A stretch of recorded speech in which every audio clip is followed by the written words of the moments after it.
Bonjour. Parfait. Bonjour à tous. Merci d'être là cet après-midi. Je suis ravi de vous accueillir pour cette table ronde consacrée aux corps intermédiaires. On ne parle pas souvent de ce sujet.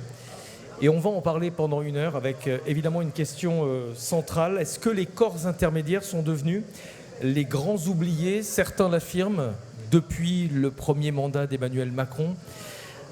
On en parlera. Mais il faut se souvenir que les corps intermédiaires ont toujours eu des difficultés à trouver leur place depuis la Révolution française, avec évidemment des hauts et des bas. C'est aussi ce dont on va parler cet après-midi. C'est un sujet difficile à aborder puisqu'on a à peine une heure de discussion. Les corps intermédiaires, c'est extrêmement large, entre l'ordre des médecins et les chambres consulaires, par exemple. Il y a une grande distance et du fait de la présence cet après-midi de plusieurs syndicats, on va évidemment recentrer le débat sur les corps intermédiaires autour de l'entreprise. C'est ce dont on va parler au cours de cette heure ensemble. Je vous présente les participants à cette table ronde de gauche à droite, sans préférence de ma part. Nathalie Chusseau, professeure à l'Université de Lille, membre du Cercle des économistes. Claire Toury, présidente du CESE, le Conseil économique, social et environnemental. Pierre Ferracci, fondateur du groupe Alpha. Frédéric Souillot, secrétaire général de Force ouvrière. Christelle Thieffin, la toute nouvelle présidente de la CFE-CGC. Et Katie Munk-Riom, désolé si j'ai écorché votre nom, Confédération danoise des associations professionnelles. On va commencer par planter le décor avec vous, Nathalie. Justement, les corps intermédiaires, est-ce qu'ils sont réellement les grands oubliés ? Alors, les corps intermédiaires désignent l'ensemble des organisations situées entre les citoyens et l'État qui jouent un rôle de représentation, de médiation et de dialogue dans la société. Donc les syndicats, les associations, les partis politiques, les chambres consulaires, les tribunaux de commerce, etc., les fédérations professionnelles constituent un indispensable relais avec la société civile en parallèle de la traditionnelle représentation politique fondée sur le suffrage universel. Donc, en effet, ces corps intermédiaires, ils permettent de représenter des groupes sociaux ou professionnels, de structurer la vie collective en dehors du pouvoir politique, de négocier avec les pouvoirs publics, ils participent de fait au dialogue social, de participer au débat public et ils servent de relais entre la population et l'État. Le problème est que ces corps intermédiaires sont affaiblis. Cet affaiblissement n'est pas nouveau. Il a commencé sous la Révolution française avec la loi Le Chapelier de 1791 qui a interdit les corporations et déjà l'État jacobin se méfiait des corps intermédiaires vus comme des obstacles à l'unité nationale. Les corps intermédiaires souffrent aujourd'hui d'un manque de reconnaissance citoyenne et politique. Tout d'abord, on observe un affaiblissement des corps intermédiaires de la part de l'État. Citons les ordonnances de septembre 2017 qui ont profondément réformé le droit du travail avec la réforme de la représentation syndicale et un cadrage des négociations collectives qui laisse peu de marge de manœuvre et peu de temps aux partenaires sociaux pour parvenir à un compromis.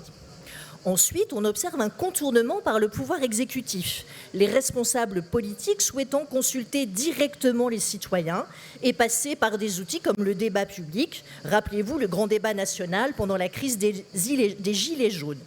L'idée étant moins d'intermédiaires, donc plus de démocratie directe, donc plus de démocratie, tout cela se discute.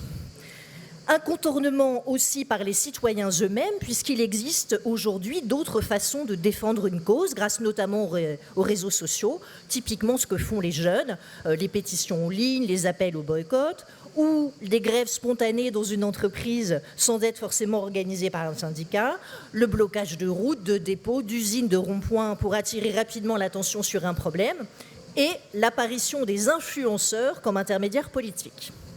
Alors, les corps intermédiaires se trouvent pris en étau entre un État centralisé et une volonté croissante de relations directes avec les citoyens. Ils souffrent aussi d'une légitimité contestée qui s'inscrit dans une défiance généralisée à l'égard des institutions, avec une perte de confiance dans les partis politiques, la représentation nationale, les médias et les syndicats. Et donc la question de leur représentativité se pose également car un corps intermédiaire qui ne représente qu'une minorité active perd de fait sa fonction de médiation et risque de devenir un simple groupe de pression. Alors évidemment, dans un contexte de tensions sociales, de crises successives, d'inégalités croissantes et de défiance généralisée, l'affaiblissement des corps intermédiaires constitue un problème car il reste essentiel pour structurer le dialogue social, renforcer la démocratie, développer l'économie et soutenir les territoires les plus fragiles. Renforcer les corps intermédiaires, c'est renforcer la démocratie et la cohésion sociale. Alors on peut se demander à travers quels espaces se construisent encore la confiance, le dialogue, le compromis et la capacité collective à transformer la société. Merci beaucoup, Nathalie Chusseau. Je vous propose maintenant d'effectuer un premier tour de table. Vous allez chacun avoir, je vais vous dire 3 minutes, comme ça je suis sûr que vous ne dépasserez pas les 4 minutes. 3 à 4 minutes pour défendre, pour présenter une idée centrale sur ce qu'est pour vous, ce que sont pour vous les corps intermédiaires et quel est l'enjeu principal. Claire, on va commencer avec vous. Non, c'est moi. Claire, pas Pierre. Bonjour à toutes et à tous. Je suis contente d'être avec vous cet après-midi et merci pour ce rappel sur l'histoire des corps intermédiaires parce que je trouve que quand on est un peu désespéré, qu'on a l'impression qu'on ne nous écoute pas assez, qu'on parle dans le vent, qu'on interpelle, etc., et que ça ne donne pas forcément ce que l'on voudrait que ça donne, le fait de se replonger dans l'histoire et se dire que finalement c'est comme ça parce que c'est aussi ancré dans la culture politique française, ça permet à la fois de relativiser et de se dire que malgré tout on progresse. C'est quand même bien de se dire ça. Je ne vais pas répondre à la question est-ce qu'on est les grands oubliés. Je vais essayer d'interroger plutôt la question du rôle des corps intermédiaires face à la crise démocratique qu'on traverse. Et si je cite un grand historien qui a beaucoup théorisé la fonction des corps intermédiaires et qui a d'ailleurs écrit un livre passionnant sur le modèle politique français qui revient sur les grandes étapes du lien entre corps intermédiaires et État, donc Pierre Rosanvallon, ce que Pierre Rosanvallon dit, c'est que la fonction démocratique des corps intermédiaires, c'est de dire le réel. Dire le réel. Et donc c'est un peu ça que j'ai envie de tirer comme fil là, dans les 3 minutes, 30 secondes qui me sont imparties. Dire le réel, ça veut dire quoi? Ça veut dire qu'au CESE, donc, que je préside désormais, on fait tous les ans un rapport qui s'appelle le rapport annuel sur l'état de la France. Il y a 2 ans, on a fait un rapport, le RAEF, on l'appelle comme ça, sur la question démocratique et sur le lien entre la crise démocratique et la montée des inégalités. Et il ressort dans ce rapport très intéressant, déjà que 24% des Français ne se sentent pas représentés, ne se sentent pas appartenir à la société française. Ça, c'est le premier point.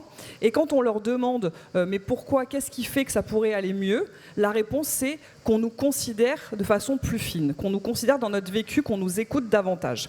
Et donc, quand on tire un peu le fil, il y a 2 ans, c'était le moment où le pouvoir d'achat était en train de s'améliorer. Donc, on disait le pouvoir d'achat augmente, enfin s'améliore, ça va mieux.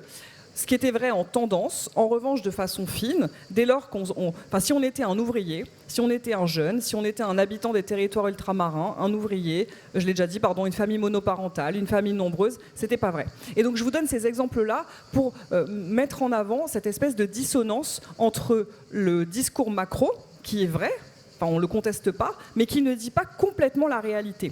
Et c'est là où les corps intermédiaires ont un rôle, à mon avis, hyper important à jouer. Et le CESE, c'est la chambre des corps intermédiaires. C'est justement d'essayer de documenter de façon la plus fine possible le réel, la façon dont les gens vivent les choses de façon très ancrée. Je vous donne des exemples. Je ne sais pas si vous avez lu l'article du Monde il y a quelques semaines sur la collecte des déchets en Gironde. Cette expérimentation qui consiste à arrêter de venir collecter les déchets chez les gens, et donc les gens vont rapporter les déchets dans des points de collecte. A priori, sur le plan environnemental, c'est hyper pertinent et c'est hyper performant, sauf que sur le plan social, ça pose plein de questions. Déjà parce que c'est un service public en moins, donc ça crée quand même une forme de tension dans la population. Et puis ensuite, parce que ça crée des inégalités de pratique entre celles et ceux qui sont véhiculés, celles et ceux qui ne le sont pas, celles et ceux qui sont mobiles, celles et ceux qui le sont moins, celles et ceux qui habitent loin d'un point de collecte et les autres. Et donc en fait, ça crée une idée plutôt bonne, crée des tensions qui auraient pu être évitées. Et c'est là où nous, corps intermédiaires, on a une fonction qui est, je pense, hyper importante, c'est de venir alerter les pouvoirs publics sur ce type de situation. Mais pas pour dire attention, votre idée elle est pourrie, c'est plutôt de dire voilà, cette idée elle est pertinente à telle condition. Et pour telle ou telle population, ce ne sera pas tout à fait la même chose. Et donc je crois que je dois me taire, c'est ça ? Bientôt. Ok. Non mais pour finir ce propos introductif, pour moi dire le réel, et je n'aurai pas le temps de développer, mais j'y reviendrai peut-être après, dire le réel, ça veut dire accepter que dans une société républicaine, la question égalitaire est certes essentielle, mais peut-être qu'il serait temps qu'on aille vers un enjeu plus d'équité, au sens de considérer plus finement le vécu des gens pour essayer d'apporter des réponses, non pas toujours macro, mais des réponses adaptées au territoire, au profil, à l'âge, à la situation sociale, etc. Et je pense que c'est extrêmement difficile, ça j'en suis absolument certaine, mais je pense que c'est un des enjeux pour essayer de résoudre la crise démocratique que l'on traverse. Merci beaucoup. Pierre Ferracci, lorsqu'on a échangé pour préparer cette table ronde, je vous ai posé la question, les corps intermédiaires sont-ils les grands oubliés ? Vous m'avez dit, le dialogue fonctionne ? Oui, bonjour à tous. Peut-être qu'il y a eu un problème ces derniers temps avec le pouvoir exécutif qui n'a pas reconnu l'importance des droits intermédiaires, des corps intermédiaires. Ça vient de plus loin, hein. Effectivement, on peut remonter à la Révolution. Moi, je vais partir, autant je suis d'accord avec ce qu'a dit Rosan Vallon, je vais partir du sondage qui est dans l'opinion de cette semaine, qui montre que l'entreprise est un lieu encore relativement privilégié dans l'esprit des citoyens. Parce qu'il y a de la rigueur, parce qu'il y a de la rationalité, parce qu'il y a des objectifs. Et à côté, il y a beaucoup de choses qui sont décrédibilisées. Le système politique, les médias, enfin, il y a beaucoup de choses qui, aujourd'hui, n'ont plus l'aval et la reconnaissance des citoyens et des salariés. Alors, moi, j'ai tendance à dire que le problème aujourd'hui des corps intermédiaires, si on prend les partenaires sociaux, on va se centrer là-dessus, en tout cas dans mon esprit, on n'a jamais trouvé, pour la démocratie sociale, la place qui lui revient par rapport à la démocratie politique. Moi, je n'ai pas d'état d'âme. C'est le peuple qui, au final, tranche, et c'est le pouvoir politique qui a le dernier mot, et c'est lui qui représente l'intérêt général. Mais de là à ne pas reconnaître qu'il y a des façons de porter l'intérêt général qui peuvent venir des partenaires sociaux eux-mêmes, quand ils discutent des retraites, quand ils essayent de donner leur vision de la façon de réformer le système, que le système politique, d'ailleurs, n'a pas vraiment réussi à réformer ces derniers temps, c'est le moins qu'on puisse dire, ils font œuvre utile. Mais on n'a jamais pris le temps, ni à gauche ni à droite, c'est pour ça que je remonte bien plus loin qu'Emmanuel Macron, à définir, comme l'ont fait certains pays du Nord peut-être et comme l'ont fait l'Allemagne, ce n'est pas mon modèle permanent, hein, je vous rassure, la place de la démocratie, ses prérogatives et le rapport qu'elle entretient avec l'État. Et on le voit bien aujourd'hui sur des enjeux comme l'assurance chômage, comme les retraites, comme le logement, il y a un mélange des genres permanent. On peut retrouver ce mélange des genres aussi entre le pouvoir d'État et les collectivités locales. On n'a jamais poussé la décentralisation jusqu'au bout. On n'a qu'à voir le débat sur l'autonomie de la Corse aujourd'hui. On a l'impression qu'on va remettre en cause la République parce qu'on va un peu plus loin dans une autonomie d'une région. Bon, est-ce que vous avez l'impression qu'en Allemagne, l'autonomie très forte des Länder met en cause la capacité du pouvoir fédéral à exister ? Donc on a ce problème-là. Et après, moi je dirais, pour trouver un équilibre, qu'il faut que l'État, mais aussi les partenaires sociaux, trouvent un équilibre entre les corps intermédiaires d'un côté et puis l'expression des citoyens de l'autre. Moi, j'ai rien contre les conventions citoyennes, condition d'abord qu'il en sorte quelque chose et qu'on écoute ce qu'il en sort, à condition qu'on cadre un peu mieux les sujets, que ce ne soit pas la prime à la démagogie la plus totale. Mais je crois qu'il faut trouver un équilibre entre les deux. Et de la même façon, pour les partenaires sociaux, il me semble qu'aujourd'hui, le moment est venu de trouver un équilibre entre ce qu'ils représentent dans l'entreprise, dans la branche, au niveau interprofessionnel, et puis l'expression directe des salariés. Je discutais il y a quelque temps avec Jean Auroux, qui me disait une de mes grandes déceptions par rapport aux lois que j'ai mis en œuvre à l'époque, enfin en tant que ministre du Travail, c'est qu'on n'a pas gagné la partie de l'expression directe des salariés. Et je crois que direction d'entreprise et syndicats et représentants du personnel se grandiraient en trouvant cet équilibre-là, sans avoir peur de la base et de son expression, qui est parfois un peu désordonnée, qui est parfois un peu contestatrice. Je crois que ça donnerait encore plus de poids à la démocratie sociale et un peu plus de moyens de dire à l'État, à la puissance publique, hein, pas seulement à l'État, il y a des choses qu'on sait faire, qu'on fait très bien dans l'entreprise et dans les branches, et regardez un petit peu comment on fait. On a peut-être aussi à vous donner un exemple de démocratie équilibrée dans la société et pas seulement dans l'entreprise. Frédéric Souillot, parfois désordonné, parfois contestataire, ça définit ce que sont les corps intermédiaires en entreprise ? Alors les corps intermédiaires, déjà ils sont essentiels quand on parle d'instabilité et d'instabilité politique, dans les corps intermédiaires et chez les interlocuteurs sociaux, on a de la stabilité. On a de la stabilité, y compris dans la gestion paritaire. Je rappelle que paritairement, les corps intermédiaires gèrent plus que le budget de l'État. Et on ne donne pas de leçons sur notre gestion paritaire, mais on n'en reçoit pas non plus. Parce que pour le coup, on est plutôt équilibré. Et puis, on est essentiel pour être un lien, créer un équilibre entre l'autorité de l'État et la liberté individuelle. Si on reprend l'épisode Gilets jaunes, là, il n'y avait plus de corps intermédiaires, plus d'interlocuteurs, ou alors il y en avait 300 000. 300 000 avec 300 000 demandes individuelles, l'intérêt collectif et la mission d'intérêt général des organisations syndicales, la négociation collective. Comment est-ce qu'on redonne la place qui doit être la sienne à la négociation collective? Il y a 90 ans, jour pour jour, le Front populaire mettait en place les conventions collectives. D'abord, la première fois où on met en place les conventions collectives, c'est les corps intermédiaires, les organisations syndicales d'employeurs et de salariés, pour aller contre la concurrence déloyale des uns et des autres et donner plus d'équilibre à l'État. Et aujourd'hui, on a parlé ordonnance travail de 2017, lettre de cadrage, lettre d'orientation. Ben nous, on parle d'agenda social autonome.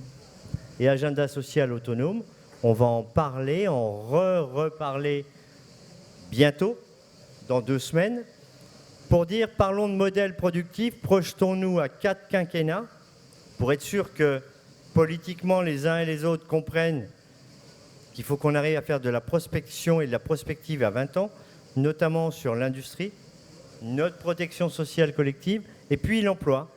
Et la maison de la société civile des corps intermédiaires, c'est le Conseil économique, social et environnemental. Et dans les régions, les Césaires, quand on nous parle de simplification et de remise en cause des corps intermédiaires, bah dans la loi de simplification, on dit tout simplement, tout bêtement, on supprime les Césaires. Pourquoi? Bon, parce que ça fait une ligne, on va gagner 500 000, 1 million. C'est pas ça la réalité de la démocratie sociale. Et si on veut parler de stabilité, moi j'ai un exemple très pragmatique, enfin un état des choses. Le taux de participation aux élections professionnelles dans les entreprises, il est 3 fois plus élevé que le taux de participation aux élections politiques. Merci beaucoup. Christelle Thieffine, les corps intermédiaires, quelle est l'idée directrice que vous souhaitez mettre en avant? Pour moi, les choses sont très claires. C'est que dans une démocratie, les corps intermédiaires s'imposent. Parce qu'en fait, ils sont essentiels, notamment à l'organisation de la société, à trouver des solutions en cas de problème. Ils font remonter la réalité du terrain et ils transforment véritablement les désaccords en accords collectifs. C'est vraiment le rôle essentiel, notamment d'un syndicat. Et à l'inverse, quand les corps intermédiaires, les syndicats sont affaiblis, eh bien, en fait, on assiste à une décision du pouvoir qui est très verticale. On a une démocratie qui se prive de ses capteurs et qui se prive de solutions qui sont issues du terrain et qui se prive de solutions qui sont efficaces. Et moi, je vais prendre comme exemple ce qui s'est passé lors des pandémies, et notamment le Covid. Et puis là, il y a, la semaine dernière, il y a depuis 15 jours, la question de la canicule. Et finalement, on a des gouvernements et un État qui vient nous chercher, nous, syndicats, pour trouver les solutions. Et c'est pas simplement parce qu'on a de meilleures idées que les autres, c'est parce que nous, on sait ce qui est adaptable, ce qui est issu du terrain. C'est pas des recettes qui sont faciles et des solutions qui se trouvent par magie, mais qui sont adaptables sur le territoire de façon différente, qui sont adaptables en fonction des branches professionnelles, en fonction des métiers, des préoccupations, et aussi qui permettent, dans le corps social en général, de faire passer ces solutions. Et avant tout, dans ce cadre-là, nous sommes un acteur de confiance. Et moi, ce que je défends pour la CFE-CGC, c'est qu'on ne peut pas simplement venir nous chercher quand on a besoin de nous, parce que nous sommes un régulateur social à ce moment-là. Mais en fait, du coup, nous revendiquons de donner nos avis à chaque fois qu'il y a des problèmes dans la société. Et on ne peut pas donc simplement nous faire intervenir dans un cadre qui est trop contraint. Et notamment, donc, ce qu'on a constaté, c'est peut-être un affaiblissement. Mais à chaque fois qu'on a un affaiblissement, moi, je considère que l'État se prive de nos ressources, de notre intelligence collective, de nos capacités à parler à les citoyens assez largement, d'aller parler au cœur des entreprises. Et finalement, je considère qu'un État va s'exposer à avoir de plus en plus de problèmes si elle écarte les corps intermédiaires. Et finalement, et c'est pour ça que je dis que dans une démocratie, les corps intermédiaires s'imposent, c'est que si on a de plus en plus de problèmes dans un État et que l'État ne fait plus appel à ceux qui ont des ressources, ceux qui ont des idées, ceux qui sont capables de mobiliser les citoyens, eh bien, en fait, ce n'est plus une démocratie. En France, lorsqu'on cherche des réponses, on se compare souvent à l'Allemagne. Aujourd'hui, on va se comparer plutôt aux pays du nord de l'Europe. Kate, merci d'être avec nous et bravo pour votre niveau de français, puisque nous avons échangé en amont. Comment est-ce que les choses se passent au Danemark ? Je crois que les choses sont très organisées, les rôles de chacun sont très bien définis. Oui, tout d'abord, merci pour l'invitation. Ici, je représente la perspective nordique, c'est ça, le fameux modèle Flexicurity. Et il faut aussi dire, oui, c'est une source d'inspiration. Mais je vais vous dire tout de suite que ce n'est pas une marchandise à exporter aux autres pays. Et je vais vous dire pourquoi, parce qu'il y a 4 éléments dans notre modèle qui est un peu négligé ou sous-estimé en tout cas. Et le premier élément, c'est le rôle des partenaires sociaux qui sont très clairs. C'est-à-dire que c'est notre responsabilité de faire la réglementation du marché du travail. Et l'intervention de l'État est perçue comme un échec, une défaite. Et ça, c'est très particulier pour notre modèle. Et le deuxième élément, c'est la confiance mutuelle des partenaires sociaux. Et pour vous donner un peu les chiffres, 80% au Danemark font confiance aux institutions. En France, c'est 57%.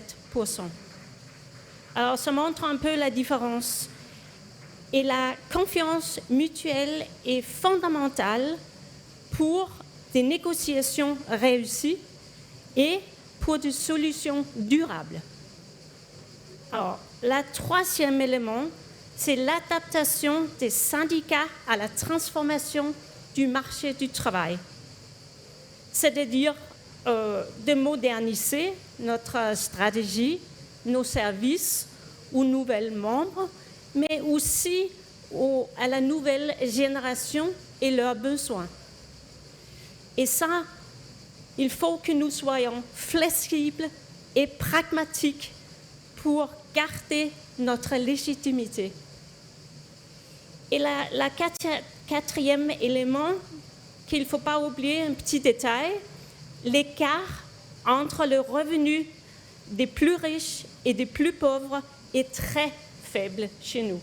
Et c'est grâce à notre système fiscal où les impôts sur le revenu est très élevé et progressif. Ce qui nous fait un point commun. Les 4 éléments. Ça nous fait un point commun. Pas vraiment. Hein. Merci beaucoup, Kate. On vous redonnera évidemment la parole. On va maintenant débattre. Vous allez pouvoir échanger entre vous. Claire, je vous pose une question très directe. Franchement, est-ce que vous avez le sentiment que les corps intermédiaires sont réellement les grands oubliés du double mandat d'Emmanuel Macron? Je crois que c'est Pierre qui va répondre.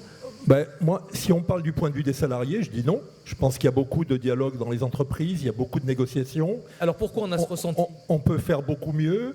Il y a des blocages aussi, hein, il y a des tensions, il y a des conflits. Du point de vue des pouvoirs publics, oui. Pour moi, les gilets jaunes, c'est, mais sur des décennies, l'oubli du rôle des corps intermédiaires et la croyance que l'État peut tout gérer y compris dans le fonctionnement de l'entreprise d'ailleurs. Quand on entend Kate, moi c'est ce qui m'avait frappé quand j'avais échangé avec elle, c'est que la place de chacun est bien délimitée. Et le marché du travail, c'est pour l'essentiel l'affaire des partenaires sociaux. Ça n'empêche pas de temps en temps l'État de mettre quelques boucliers là, pour éviter les dérives, mais globalement, c'est eux qui le gèrent. Donc, l'oubli des corps intermédiaires débouche à l'évidence sur des formes de révolte. C'est pour ça qu'on fait référence à la Révolution française, mais il y a les bonnes révoltes, il y a les moins bonnes. Et dans les Gilets jaunes, il y avait à boire et à manger. Donc moi, je pense qu'il faut qu'on comprenne une fois pour toutes du côté du pouvoir politique, et c'est valable autant à gauche qu'à droite, hein, moi je le dis très tranquillement, que cette place, il faut la délimiter et la respecter. Alors, on paye peut-être aujourd'hui le fait que pendant un temps, il y avait de grandes organisations syndicales, pas les deux qui sont à mes côtés, mais qui avaient des liens très forts avec le politique. Bon, le PC pour l'une et le PS pour l'autre, pour résumer un petit peu et donc pour simplifier. Aujourd'hui, c'est plus le cas, mais du coup, le pouvoir politique, dans ses dimensions essentielles, a du mal à trouver une relation maîtriser avec les corps intermédiaires et à leur faire confiance dans la gestion d'un tas de problèmes qui relèvent de leurs compétences. Rosan Vallon disait, cité par Claire, que c'est le rapport au réel qui compte, c'est la proximité du terrain. Dans l'entreprise, bien sûr qu'il faut un code du travail, bien sûr qu'il faut éviter les dérapages, mais après, il y a tout un tas de choses qui dépendent, à condition qu'il y ait la confiance, qui dépendent des partenaires sociaux eux-mêmes. Claire, vous avez l'impression que l'exécutif se méfie des corps intermédiaires, et est-ce qu'il aurait raison de se méfier ? Non, on n'a jamais raison de se méfier des corps intermédiaires. Mais non, mais moi, je pense que si on regarde bien, si on essaie de ne pas tomber dans une critique facile... Enfin, pardon, c'est jamais facile de critiquer, mais j'ai pas envie de tomber là-dedans. Je pourrais le faire, mais j'ai pas envie. Je pense qu'il faut essayer de revenir un peu en arrière et puis revenir un peu sur la question de l'histoire. C'est très, très intéressant. Parce que si on y regarde bien, le vrai sujet, c'est l'articulation entre la démocratie politique et la démocratie sociale. La démocratie politique et la démocratie civile, si on veut avoir une version extensive de la démocratie sociale. Et si on regarde bien, à chaque fois, à travers l'histoire, la démocratie politique fait appel à la démocratie sociale quand ça ne va pas. À chaque fois. Le Conseil économique et social, non, le Conseil économique, c'était pas encore le Conseil économique et social, est créé en 1925 par Léon Jouot notamment. Enfin, pourquoi ?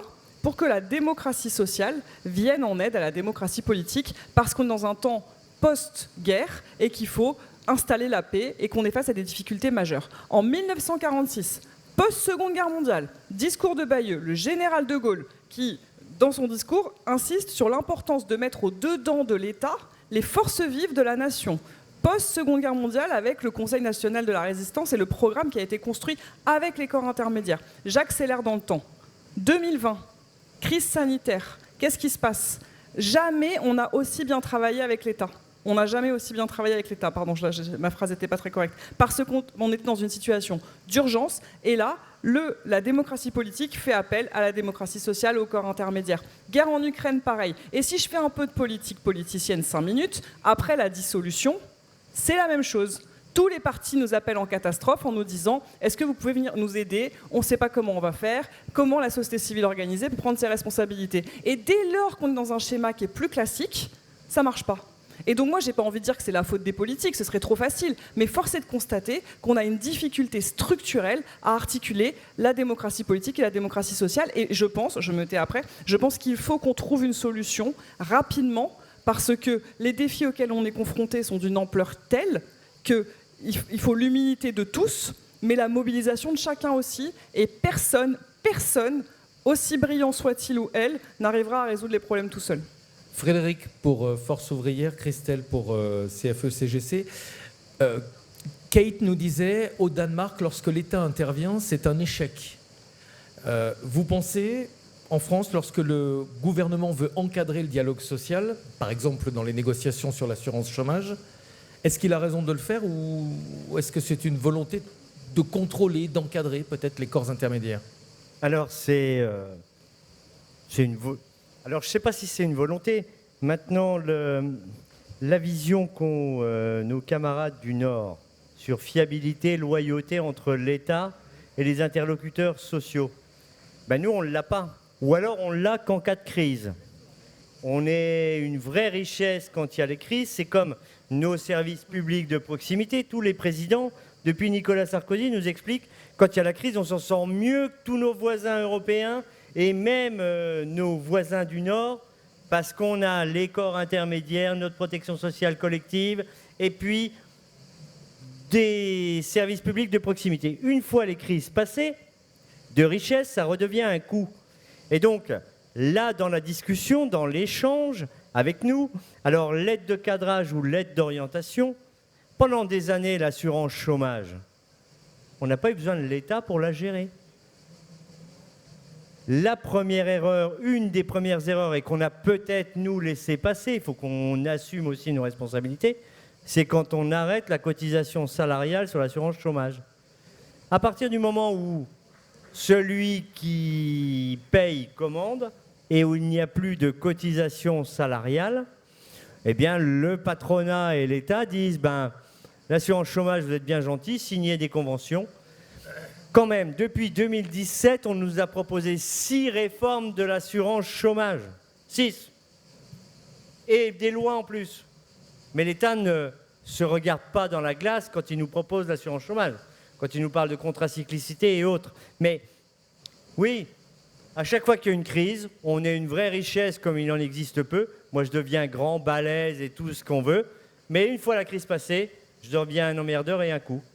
Christelle, je vous repose la question. Lorsqu'il y a une négociation avec les partenaires sociaux, que l'État dit « voilà le cadre contraignant et si vous ne vous mettez pas d'accord dans un délai que je vais fixer, je vais reprendre la main ». Bien, justement, c'est là le sujet et c'est la problématique de l'équilibre de la négo et une négociation qui n'est pas loyale. Si je reprends l'assurance chômage, qu'un gouvernement, à un moment donné, l'État fixe l'objectif, on va dire que c'est à peu près normal. Par contre, s'il commence à nous définir le périmètre, le contenu, le planning, les outils, et puis finalement, à la fin, ils nous disent « je vais reprendre la main si vous n'y arrivez pas », comme ça a été fait aussi dans le cadre des retraites. Moi, j'ai participé longuement au conclave des retraites et aujourd'hui à des conférences sociales. Si à chaque fois, on nous met, nous, syndicats, cette épée de Damoclès sur la tête en disant « si vous ne savez pas négocier » et finalement à arriver à l'objectif que je souhaite, on revient, je reviens en arrière et je reprends mes billes, en fait, ça ne marche pas parce que nous, en fait, on n'a que le risque à négocier et en fait, on n'a aucune marge de manœuvre et on ne tient rien. Et surtout, ce qui n'a pas marché, c'est la question de l'équilibre dans la négociation entre les différents participants à ces négociations. Et en fait, quand on parle des corps intermédiaires des partenaires sociaux, dans les négociations dans lesquelles on a l'habitude tous les deux d'être, il y a les organisations syndicales et patronales. Et ce qui s'est passé pendant des années, c'est qu'en fait, cette épée de Damoclès, elle était sur nous, organisations syndicales, et pas sur la partie patronale. Donc la partie patronale, aucun risque à la négociation. Donc, évidemment, ils n'avançaient pas les billes. Et puis, à chaque fois qu'il y avait un risque, on disait on va à l'échec de la négociation. Et donc, nous, organisations syndicales, on avait tout à perdre. Donc, vraiment, dans cette question de est-ce que nous sommes oubliés, ce n'est pas le sujet. C'est comment on nous fait confiance, comment on nous laisse les clés de la négociation et comment, à un moment donné, l'État est un arbitre. Parce que nous, à la CFE-CGC, on est favorable à ce qu'à un moment donné, dans des négociations qui sont dans un périmètre qui sert l'État et les citoyens en général, que le gouvernement et l'État imposent un cadre, mais un cadre qui soit loyal et qui soit équilibré pour toutes les parties prenantes. Kate, au Danemark, l'État n'intervient pas. Et pourtant, la négociation fonctionne. Oui, c'est ça. Et je vais aussi dire qu'il y a une très grande valeur dans le fait que nous sommes indépendants du couleur politique du gouvernement. Et c'est pourquoi le modèle est très solide et qui n'a pas vraiment changé pendant des années. Alors, c'est vraiment la force pour nous. Et je peux vous dire même, il y a des grèves au Danemark aussi. Des fois, on dit « oh, il n'y a pas de grève, il n'y a rien ». Elles durent longtemps. Lorsqu'il y en a. Et il dure longtemps. Et ça qui est important de dire, c'est que pendant des grèves, même les organisations patronales et les syndicats se sont d'accord que l'État ne doit pas se mêler. C'est un niveau très fort quand tous les deux partenaires sociaux sont d'accord de dire « Ah non, non, merci, c'est pas bien ça ». Et une fois, le gouvernement a donné une augmentation de salaire pour les infirmières. Et là, même les syndicats se sont dit « Ah non, ça va pas. Pourquoi pas nous? Pourquoi pas les profs à l'école? Pourquoi pas, l'homme dans la rue ?» Je veux dire, c'est vraiment... c'est pas accepté. On va parler de la représentativité parce que c'est important évidemment pour les corps intermédiaires. Nathalie nous en parlait tout à l'heure en introduction. Je pose la question à nos deux syndicats français, Frédéric Souillot, Christelle Thieffine. Est-ce que les corps intermédiaires aujourd'hui sont moins représentatifs, notamment les syndicats? Je vais vous donner un exemple très concret. Aujourd'hui, vous avez plus de la moitié des ouvriers qui votent Rassemblement national. Est-ce que vous avez le sentiment de les représenter l'un et l'autre? Alors, on représente les travailleurs, les uns ou les autres. Et quand on nous parle de représentativité, alors je le dis devant le Parlement, à l'Assemblée nationale, on a plus d'adhérents, moi j'ai plus d'adhérents à moi tout seul que la totalité des partis politiques qui sont représentés à l'Assemblée nationale. Alors après, on peut venir me faire des lois sur la représentativité, ce que je représente, ce que je pèse et ainsi de suite. Mais sur le fond comme sur la forme, moi, je ne suis pas directeur de conscience. Ce que je dis à mes adhérents, c'est d'aller voter. Mais je ne leur dis pas quel bulletin mettre dans l'urne. Et en 2027, je n'appellerai pas à voter pour l'un ou contre l'autre, comme c'est le cas depuis 1947, où ils ont créé Force ouvrière avec Léon Jouot, prix Nobel de la paix, pour arrêter d'être la courroie de transmission du Parti communiste à l'époque. Et aujourd'hui, je suis la courroie de transmission de personne. Et mes adhérents sur la courroie de transmission de personnes. Les syndicats ont quand même un ADN de gauche au départ. Un ADN de gauche. Est-ce que la clim est de droite ou de gauche? Alors il paraît qu'elle est de droite, mais elle ne fonctionne pas très bien, cela dit. Ouais. Non, ouais. Du coup, il fait beaucoup plus chaud, elle serait plutôt de droite. Si elle était de gauche, on serait plus au frais. Mais non, la pensée collective de représentation des travailleurs, je ne suis pas sûr qu'elle soit de droite ou de gauche. Pour le coup, tout à l'heure, Claire expliquait le CNR et le général de Gaulle. Ben, il était de droite ou il était de gauche? Non, il était de Gaulle. Christelle. Alors moi, je vais être très à l'aise aussi. Alors, je vais le dire la même chose que Frédéric. À la CFE-CGC, nous avons plus d'adhérents que aussi de tous les grands partis politiques. Alors, pas plus que vous, mais en tout cas, mais donc si vous additionnez... Il faut qu'on fasse du débat. Oui, exactement. Mais en tout cas, ça veut dire que si vous additionnez toutes les organisations syndicales, il y a évidemment beaucoup plus d'adhérents que dans tous les partis politiques, évidemment.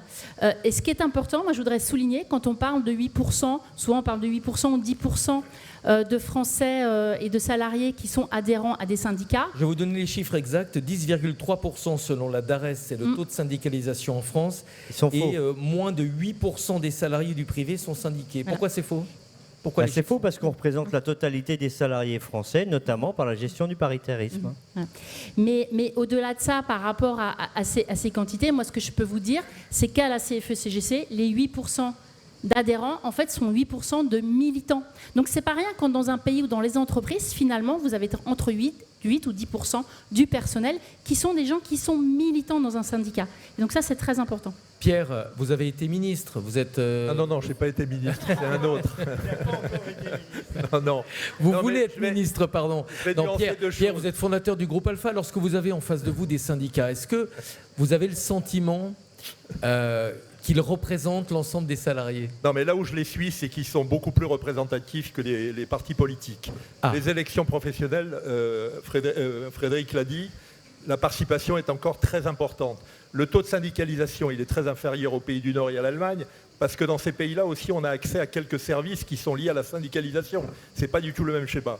Je vais réhabiliter un peu l'État quand même, parce que je l'ai un peu critiqué, mais il y en a d'autres qui l'ont critiqué un peu plus fortement que moi. Je veux dire, la section syndicale d'entreprise, je ne suis pas sûr que ça soit né de la spontanéité du dialogue social entre patronat et syndicats.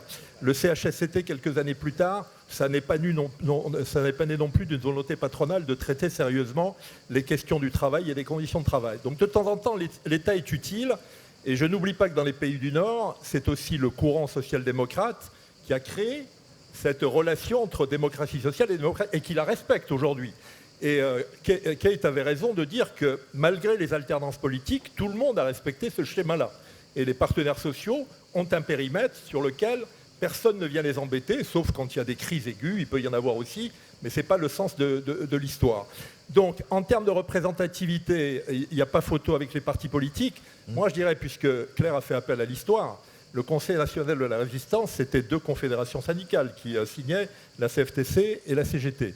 Puis après, chacun a éclaté, puis la CGC est montée en puissance, la CFTC a éclaté en 2, la CGT a éclaté en 2, la FEN, la Grande Fédération de l'Éducation nationale, a éclaté en 2. Donc oui, toi tu as gagné les JO, oui c'est vrai, tu as raison, mais il y a 8 organisations syndicales aujourd'hui. Ça rend peut-être un peu plus compliqué la gestion de la démocratie sociale. Il y a quelques années, dans une table ronde, un des prédécesseurs de Frédéric, éminent de cette grande confédération syndicale, j'avais dit, bon, la division syndicale, ça aide pas beaucoup quand même. Et il m'avait dit, Pierre, c'est le pluralisme à la française, c'est notre façon d'exprimer le pluralisme. Il n'a peut-être pas tort. Ça rend un peu plus compliqué l'émergence d'une démocratie sociale plus forte. Et je ne suis pas sûr que dans le camp patronal en ce moment, ça soit d'une cohérence absolue non plus. On le vit d'ailleurs nous-mêmes dans la conférence sur les retraites, le travail et l'emploi en ce moment. On ne les a pas tous et on sait qu'il y a de la concurrence aussi entre eux. On n'a pas ces mêmes phénomènes dans les pays du Nord et en Allemagne. Je précise d'ailleurs que l'Allemagne, si les partenaires sociaux sont constitués puissamment, c'est parce que le pouvoir nazi était sous tutelle à la Libération et qu'ils ont pris l'espace que les politiques ne pouvaient pas occuper. Donc c'est vrai que l'histoire répond à beaucoup de questions, mais là aujourd'hui on est au 21e siècle et il faut bouger, et je pense que les partenaires sociaux ont les moyens de bouger et d'occuper le terrain sans avoir toujours une tutelle ou des lettres de cadrage qui les obligent à faire ce que le pouvoir politique a envie de faire. Je crois que pour le coup, alors il y a quelque chose qui nous éloigne assez, c'est sur le pluralisme, parce que moi je crois qu'au contraire c'est une très très grande richesse, et je suis là à la CFE-CGC pour le dire, et je crois que l'intersyndical qui a été construit en 2023 et qui 3 ans après existe toujours, démontre en fait l'efficacité et surtout la question aussi de la confiance qu'on a entre partenaires sociaux, enfin entre les organisations syndicales.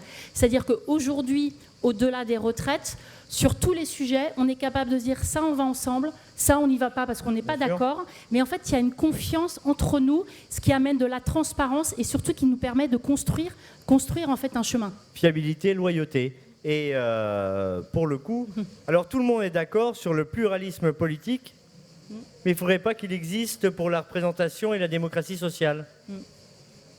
Ça devient schizophrène. Kate, comment est-ce que vous expliquez le taux de syndicalisation très élevé dans les pays du nord de l'Europe ? Il est supérieur à 60% au Danemark et en Suède, et il est au-dessus de 50% en Finlande. Oui, c'est vrai. Et en fait, c'est un niveau qui est gardé très stable depuis 20 ans, quelque chose comme ça. Et c'est-à-dire, je crois qu'il y a plusieurs explications. L'une, c'est que c'est nous, les partenaires, qui négocient, qui définissent les conditions de travail et les niveaux de salaire. Ce n'est pas l'État, c'est nous à le faire. Alors, c'est une explication très forte, mais il y a aussi une tradition, je veux dire, d'aimer les compromis. En France, vous savez l'histoire de la Révolution. Chez nous, non. On a le 5 septembre 1889. C'est notre loi du marché du travail. Et il y avait une grande grève. Et là, après cette grande grève, les partenaires sociaux se sont mis d'accord de signer un accord pour définir les règles du jeu. Et les règles, c'est pendant la période, pendant la durée des conventions collectives, il y a l'obligation de paix. Et on peut faire la grève, c'est légal bien sûr, mais uniquement pendant le renouvellement des conventions collectives. Ouais. Mais le renouvellement, c'est 4 mois, tous les 300. En France, on fait l'inverse. On fait d'abord grève et on négocie ensuite. Non, c'est faux. C'est une provocation. C'est faux, ça s'appelle juste de la provocation, ça. C'est gratuit. On va essayer d'avancer. Moi, j'ai une question pour Claire, mais est-ce qu'en France, on a perdu le goût du dialogue, le sens du compromis ? Non, non, évidemment non. Moi, je crois que les Français sont hyper nuancés en réalité. Mais on ne voit pas très bien en ce moment, je vous le concède. Mais je pense qu'on est hyper nuancés et je pense que alors le CESE, je vais y revenir, mais avant de revenir sur le CESE, je pense qu'un des défis pour nos générations et pour la période qu'on est en train de traverser, c'est de lutter un peu contre le sentiment d'impuissance qui nous envahit. Vous savez, ce truc où on a l'impression qu'on est paralysé, qu'on ne va rien faire, et la tentation de ça, ce sentiment-là, il est notamment alimenté par le discours très négatif et le récit qui consisterait à dire qu'on est en guerre civile et qu'on est hyper polarisé et qu'en fait on s'oppose tout le temps sur tout. C'est faux, c'est complètement faux. Ça va être de la faute des médias. Non, mais c'est pas. Enfin, Entre autres. Je pense que les médias ont une responsabilité, c'est certain. On pourrait parler de la pluralité des médias après, si vous voulez, mais bon, ça, c'est un autre sujet. Mais c'est même pas ce que je veux dire. C'est que le récit, on l'entend tous les matins, un récit on a l'impression qu'on est en train de se taper dessus. Je sais pas comment ça se passe à l'étranger et comment vous lisez l'actualité française, mais je pense qu'il y a un décalage immense entre le réel et le récit. On en revient au réel, on en revient au corps intermédiaire, et on en revient justement à la capacité des corps intermédiaires à expérimenter quotidiennement la construction de compromis. Et nous, le CESE, c'est notre fonction. Mais à condition d'accepter qu'au départ, il y a potentiellement des désaccords. En fait, le désaccord est absolument constructif, le conflit est absolument constructif, à condition qu'il soit organisé. Et c'est ce que j'avais envie de dire. Alors moi, je ne suis pas une experte de la négociation syndicale, mais par contre, pourquoi ça marche ?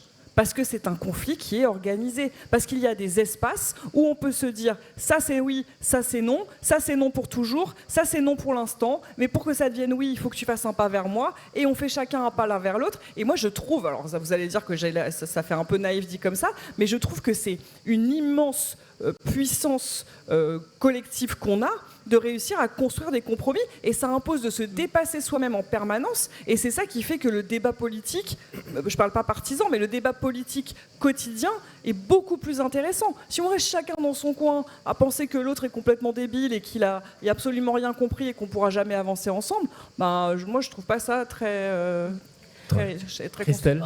En fait, le sujet, je pense qu'il faut vraiment faire la différence entre conflit et désaccord. Parce que justement, quand il y a des accords, c'est là où on peut négocier.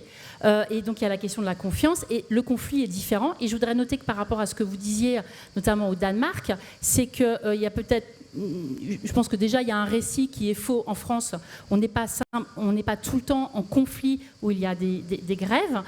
Et surtout, nos grèves sont beaucoup moins longues. Parce que justement, on arrive à faire en sorte qu'on ne soit pas encore dans un conflit qui soit très fort, dans une situation de désaccord, de confiance, où on est capable de faire chacun un pas l'un vers l'autre. Et en fait, dans une négociation, il faut toujours accepter qu'en fait, il y a une réalité chez les uns et les autres, et qu'on est tous capables de faire un pas. Et ça, on est capable de le faire si on est simplement dans un désaccord, quand on a... Mais c'est un point essentiel, ce qu'ont dit Claire et Christelle.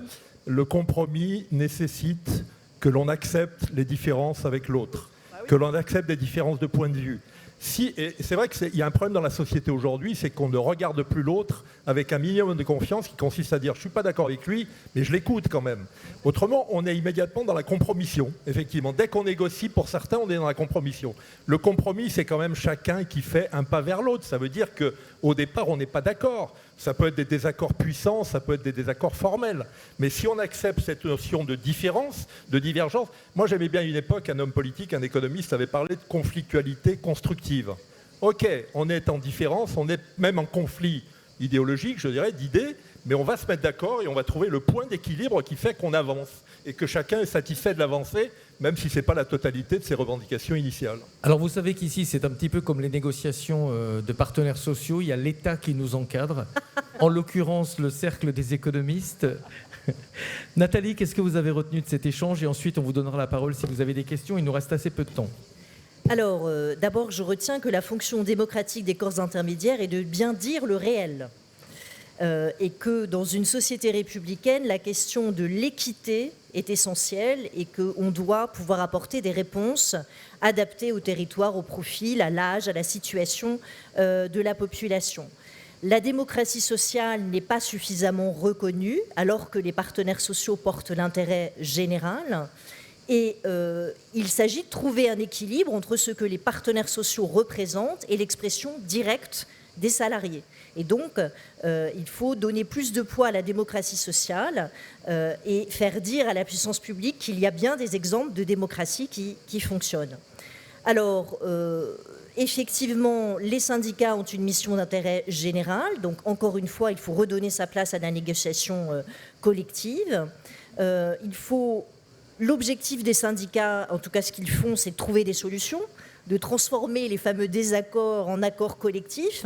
Et effectivement, le problème, c'est que si ces syndicats sont affaiblis, eh bien, la décision du pouvoir devient très verticale et elle est privée du terrain, déconnectée, et donc elle est privée de solutions efficaces.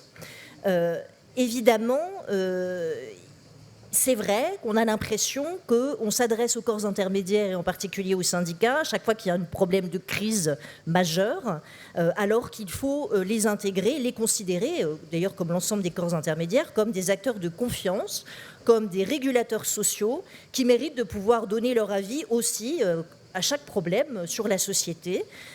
Et donc, lorsque les corps intermédiaires, encore une fois, sont affaiblis, l'État se prive de l'intelligence collective.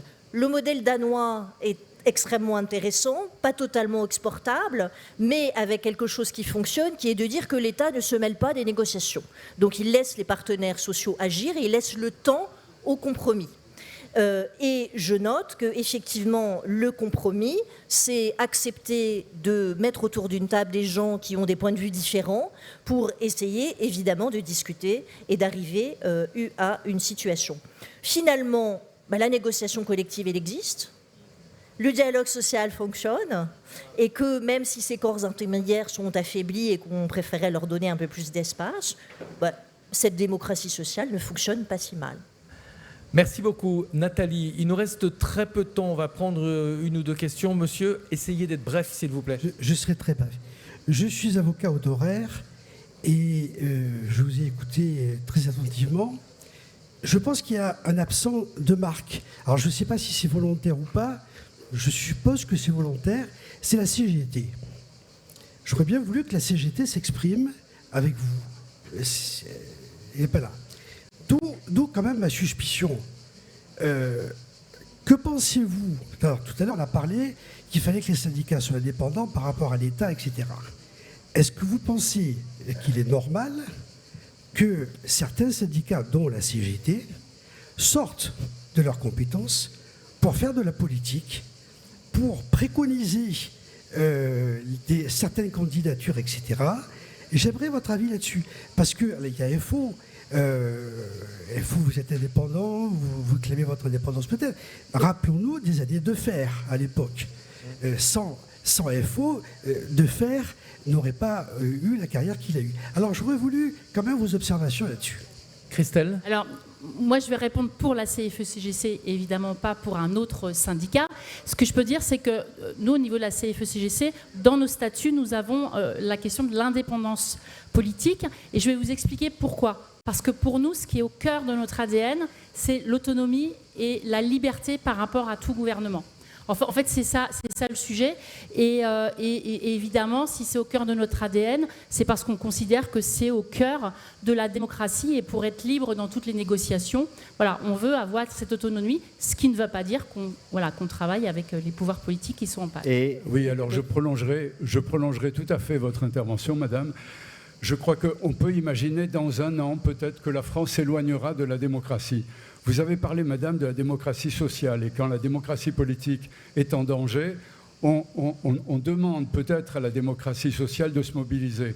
Et pour moi, les corps intermédiaires risqueraient beaucoup d'en souffrir. Pour éviter ces sombres perspectives, je vous demande si, oui ou non, vous comptez participer pour éviter le pire. Moi, je vais répondre avant Frédéric là-dessus. Je ne suis pas un dirigeant syndical. Autant je plaide pour qu'il y en ait moins demain, malgré la qualité de l'intersyndicale. Là-dessus, je reviens Christelle. Autant moi, je respecte beaucoup le fait qu'aujourd'hui, il y a des syndicats qui partent en lutte contre l'extrême droite. Il n'y a pas que la CGT qui n'est pas là, il y a la CFDT aussi, il y a l'UNSA qui n'est pas là. Et il y en a d'autres qui ont choisi une autre façon de défendre certaines valeurs. Elles sont représentées ici et avec d'autres. Et il faut respecter ces deux façons de combattre l'extrême droite. Je veux dire, il n'y a pas il y a des valeurs qui sont communes. S'ils sont dans une intersyndicale, elles sont communes. Après, il y a un choix qui est fait, qui est un choix politique. Et on est en train de dire qu'eux sont des syndicats, non pas qu'ils ne font pas de politique, je pense qu'ils en font à leur façon, mais qui ne rentrent pas dans ce jeu-là. Moi, je pense qu'il faut respecter cette dualité d'expression syndicale vis-à-vis de la chose politique, dont on sait qu'elle est un peu préoccupante pour notre société. Je crois qu'on est à peu près tous d'accord là-dessus. Merci à tous. On va devoir en rester là. Le temps est écoulé. Merci à vous tous d'avoir participé à ce débat.